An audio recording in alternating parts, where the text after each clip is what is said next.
What's going on, everybody? It's the Reformation Keegan, and I am back with yet another analysis. Today, we're looking at the super heavy Loki, Agent of Asgard. So, Loki is one of my favorite characters in all of comics. And for those who know me, you know that I am much more of a DC fan than I am a Marvel fan, just because I prefer a lot of the characters more and a lot of the storytelling that goes into DC a bit more than I do Marvel. Except that doesn't mean I don't love Marvel. Marvel has some great stories, and Loki is a highlight for me every time I'm watching something in the MCU or reading something of Marvel, usually, obviously, with Thor. So, Loki's a very complex character, but in the best of ways. And just the whole aspect of Thor to me is intriguing because you have so many different elements occurring at once with the character and the conception and things of that nature. With Thor, it's like you have a mix of a whole lot of things. You have a mix of traditional mythology with a little bit a hint of Greek mythology, but also Norwegian mythology. There's this polytheistic nature to it that's also monotheistic, even though that's a paradox. And you have a story of 9 or 10 realms, depending on which story you're reading. Because in Loki, Agent of Asgard, we have 10. There is a hidden 10th realm.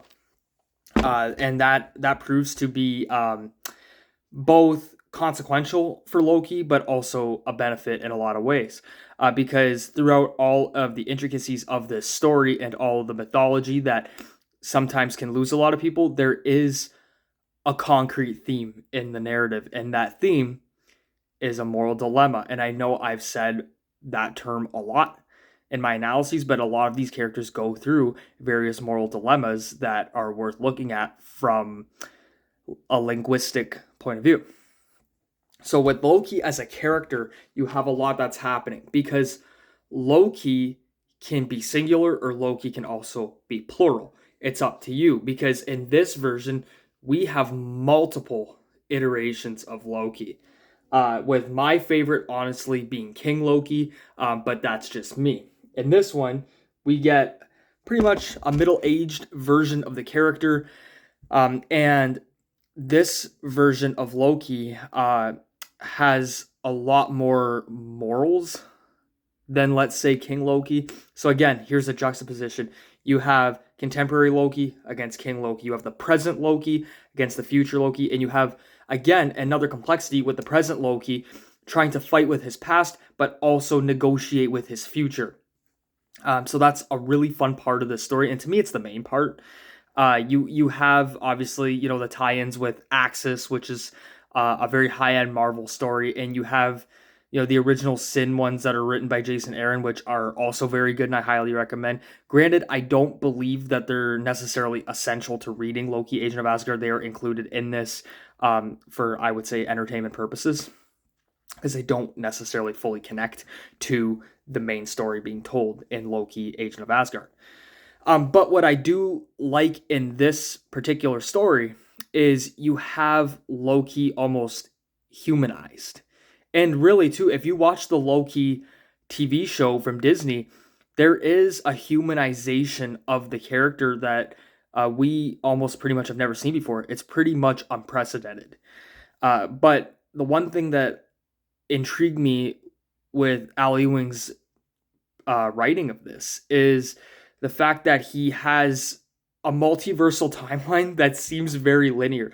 And as many of you know, I'm not particularly a big fan of the multiverse because I think it gets too complex for a lot of people. And it's even complex for myself in certain ways because I understand what's going on, but I can never figure out why. So I know why it's being told in the story, but I don't know what the long-term ramifications are. Because I think the multiverse is equivalent to too many cooks in the kitchen. You have too much going on. You can't focus on even 2 or 3 characters. You're focusing on 500. And not only does not everybody get their chance to shine, but they don't get the opportunity to dig deeper with these characters. I find multiversal stories I find them very vague. And I know that they don't seem vague, but trust me when I tell you, they're pretty vague. Unless if it's the Sinestro Core Ward, then it's not as vague, but a lot of multiversal stories are considerably vague. But in this story, we have a present timeline that's interacting with the past and the future. And Loki is trying to do good. And we see that in the show as well. So I think that the show that Disney put out takes a lot of inspiration from Agent of Asgard. Granted, we don't have Mobius, who's a tremendous character. We have Verity, who is a very strong character in this because she can see through lies. She can see through all that stuff. So Loki, who is predicated off of being a notorious liar and the god of mischief, has met his match, but they end up becoming allies because Loki's trying to do good. So I'll give you an example. The All-Mother in the story promises to erase some of the bad stories of Loki for every good thing that he does going forward, which he tries to do. And he keeps trying to do that. However, he can't negotiate with himself whether his lies are justified or not. So someone who's a notorious liar or a compulsive or pathological liar, they will keep telling those lies to suit their needs.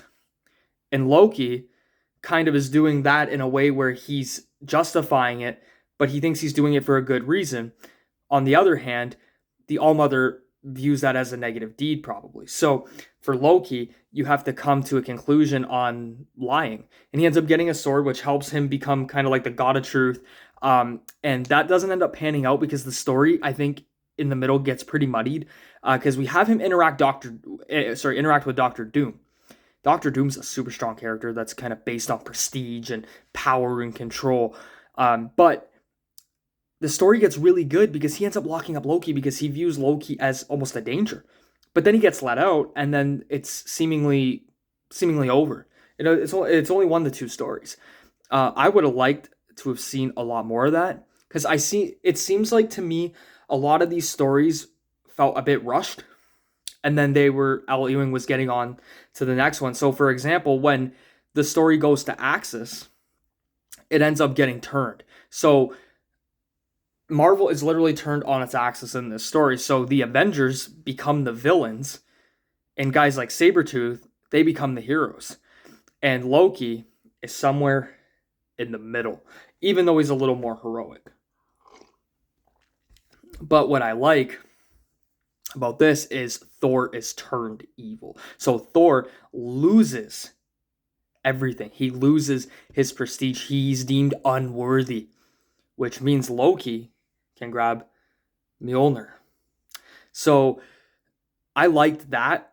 I liked how Thor was angry because of that, but I still would have liked a bit more. I would have liked for this story to be a little more intricate because Loki, he ends up walking out as the victor per se, but there's still something that doesn't feel complete with it. I feel like you could have told this story with Thor and Loki and Thor turning to the dark side a lot more consistently. And I think you could have done this over 5 to 6 issues, maybe even more. But it was rushed to me in a couple of issues. And I think that you could have let this story breathe a little bit more. That's just my opinion. But that's something about Al Ewing's writing too that I've noticed where it's not always rushed. But I find that in his tenses, they often change. So, for example, you'll see Thor speaking almost Shakespearean, and then he'll go from Shakespearean to medieval. Yes, there is a difference. There's the Middle Ages, and then there's, so there's a lot of different eras here. There's Elizabethan, obviously, and like I mentioned previously, the Middle Ages / medieval. So I think you need to really figure out the tenses with this because you'll have Thor speaking more contemporary English and then he goes to Shakespearean / Elizabethan and then he goes to medieval. And those tenses, I think they get muddied.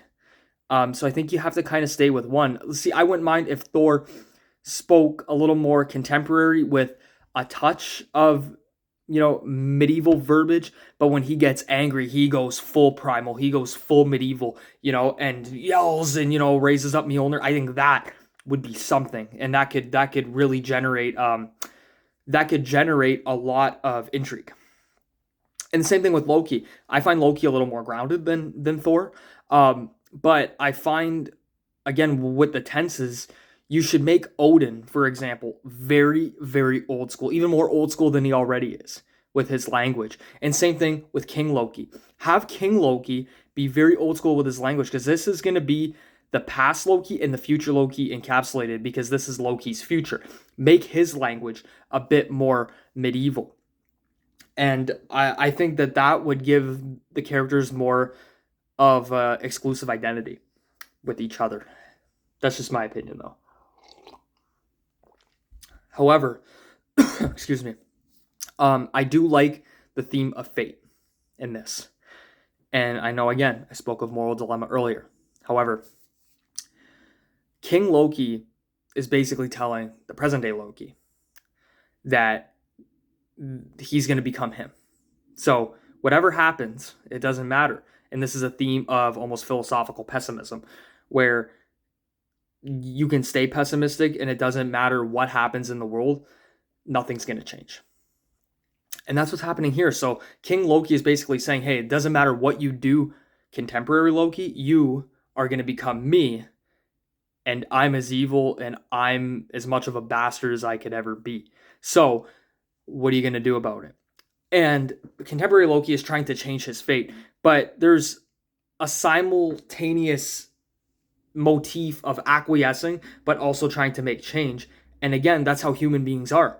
Even if we know what's going to happen eventually, we still want to change something. It's in our nature to do it. And I know, yes, Loki's a god, but still Asgardians are human beings in some different way, in a more mythological way. So it's in our DNA that we want to change things. And I like that, because Loki is trying to do better, and he sees himself more as a heroic figure, but a flawed heroic figure. And that's what I like. I like that Loki is not just a stereotypical good hero in this. Loki is somebody who knows he's flawed, but he has reasons and justifications for why he is a flawed individual.